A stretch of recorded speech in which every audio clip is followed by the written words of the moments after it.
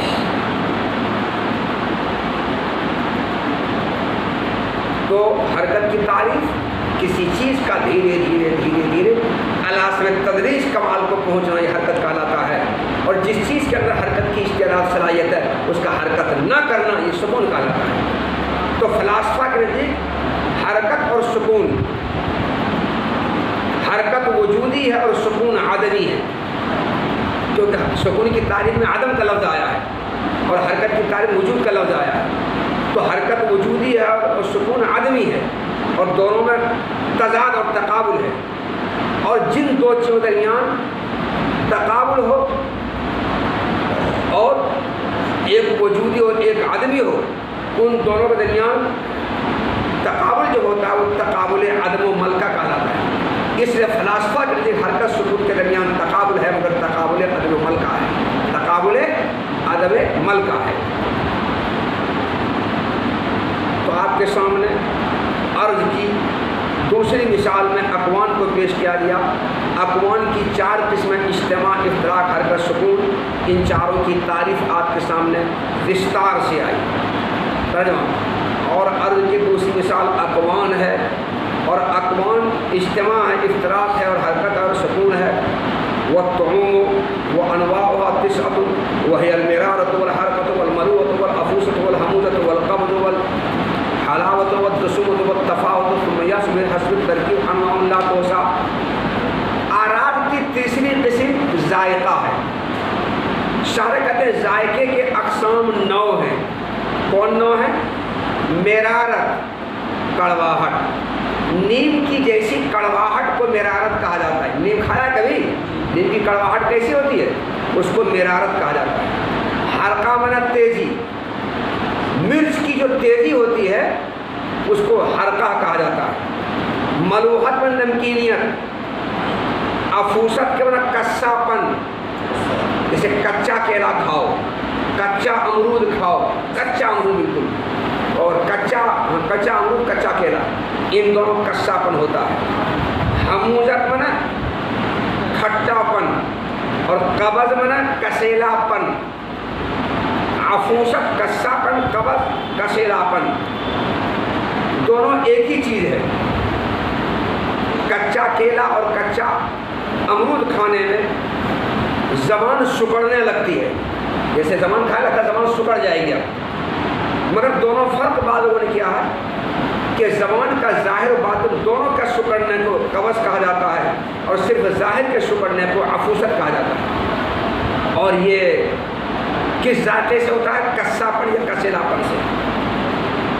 اور حموزت میں کھٹاپن، حلاوت میں میٹھاس شیرینی، دسومت میں چکناہٹ چربی پن، صفاحت میں پھیکاپن، نمک نہ ڈالو چینی ڈالو پھیکا لگتا رہتا ہے، چائے پھیکی ہے، کھانا پھیکا ہے، ترکاری پھیکی ہے۔ یہ ذائقے کے 9 قسمیں ہیں۔ ان 9 قسموں کے علاوہ باقی اور بھی بے شمار اقسام ذائقے کے ہیں، مگر وہ بے شمار اقسام انہی ذائقوں کو آپس میں ملانے سے بنتا ہے۔ آج کل یوٹیوب پر، ٹی وی پر ڈھیر سارا مزیدار کھانا بنانے کے ترکیبیں لکھی رہتی ہیں، انہیں ترکیبوں کو موبائل پر دیکھ دیکھ کر کے لڑکیاں عورتیں سیکھتی ہیں، اپنا پریکٹس کرتی ہیں، بنتا ہے کھانا۔ تو یہ بنیادی ذائقے یہی 9 ہیں، بنیادی ذائقے یہ 9 ہیں، باقی ان کے علاوہ جو ذائقے ہیں وہ بنیادی نہیں ہیں، وہ ملانے سے بنتا ہے۔ والطعوم، اور اعراض میں سے تیسری قسم طعوم ہے، ذائقہ ہے، اور ذائقے کے اقسام 9 ہیں، اور یہ نیم کی جیسی کڑواہٹ ہے، اور مرچ کی جیسی تیزی ہے، اور نمکینیت ہے، اور کساپن ہے، اور کھٹاپن ہے، اور کسیلاپن ہے، اور شیرینی ہے، حلاوت ہے، اور چکناہٹ ہے، اور پھیکاپن ہے۔ پھر ان سب کو آپس میں ملانے سے بے شمار اقسام ذائقے کے پیدا ہوتے ہیں، یا اصل میں پیدا ہوتے ہیں۔ والروائح وانواعها کثیرۃ ولیست لها اسماء مخصوصۃ۔ اعراض میں سے چوتھی مثال بو ہے۔ روائح رائحۃ کی جمع، اس کے معنی بو۔ عرض کی چوتھی مثال بو ہے۔ شارح کہتے ہیں بو کی اقسام بہت ہیں، اور ان اقسام کے اتنے اقسام ان کو ہم گن نہیں سکتے ہیں، اور ان اقسام کے کوئی خاص نام نہیں ہے، کوئی خاص نام نہیں ہے، سب کا اپنا اپنا الگ الگ نام ہے۔ چاکلیٹی بو وہ بھی تو ایک بو ہے، پخنا بو وہ بھی ایک بو ہے، پیشاب والی بو وہ بھی تو ایک بو ہے، سڑا ہوا گوبر اس کی بھی تو ایک بو ہے، سڑا گوبر وہ بھی ایک بو ہے، کتا مر گیا وہ بھی تو بو ہے۔ اور چوتھی قسم عرض کی بو ہے، اور بو کے اقسام بہت ہیں، اور ان اقسام کے کوئی خاص نام نہیں ہے۔ والازہر ان ما عدا الاقوان لا یعرض الا الاجسام۔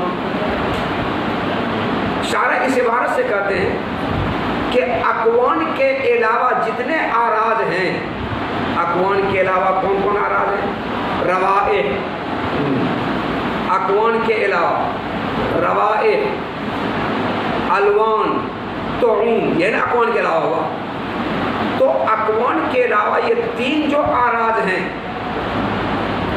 وہ صرف اجسام کو عارض ہوتے ہیں، اجسام کو پیش آتے ہیں۔ کس کو؟ اجسام کو۔ دیکھو رنگ کس کو عارض ہوتا ہے؟ جسم کو۔ ذائقہ کس کو عارض ہوتا ہے؟ جسم کو۔ بو کس کو عارض ہوتا ہے؟ جسم کو۔ یہ تینوں کے تینوں اعراض بو کو عارض ہوتے ہیں، جسم کو عارض ہوتے ہیں۔ لیکن اقوان کی جو 4 قسمیں ہیں، افتراق، اجتماع، حرکت، سکون، یہ اعراض اور اجسام دونوں کو عارض ہوتے ہیں، اجسام کو بھی اور اعراض کو بھی۔ افتراق اور اجتماع، حرکت، سکون عرض کو بھی عارض ہوتا ہے، اور جسم اور عین کو بھی عارض ہوتا ہے۔ عرض کو بھی پیش آتا ہے، جسم اور عین کو بھی پیش آتا ہے، دونوں کو پیش آتا ہے۔ مگر اقوان کی ان 4 قسموں کو چھوڑ کر باقی وہ 3 اعراض ہیں، طعوم اور روائح اور الوان، وہ صرف اجسام اور اعیان کو پیش آتے ہیں، اعراض کو نہیں کوئی کرتے ہیں۔ اور ظاہر بات، اور زیادہ ظاہر بات، زیادہ واضح بات یہ ہے کہ اقوان کے علاوہ باقی جو 3 اعراض ہیں، الوان، قوم، روایت، یہ صرف اجسام کو پیش آتے ہیں، اجسام کو عارض ہوتے ہیں، اجسام کو لاحق ہوتے ہیں، اعراض کو نہیں۔ لیکن اقوان کی جو 4 قسمیں ہیں یہ اجسام اور اعراض دونوں کو لاحق ہوتے ہیں۔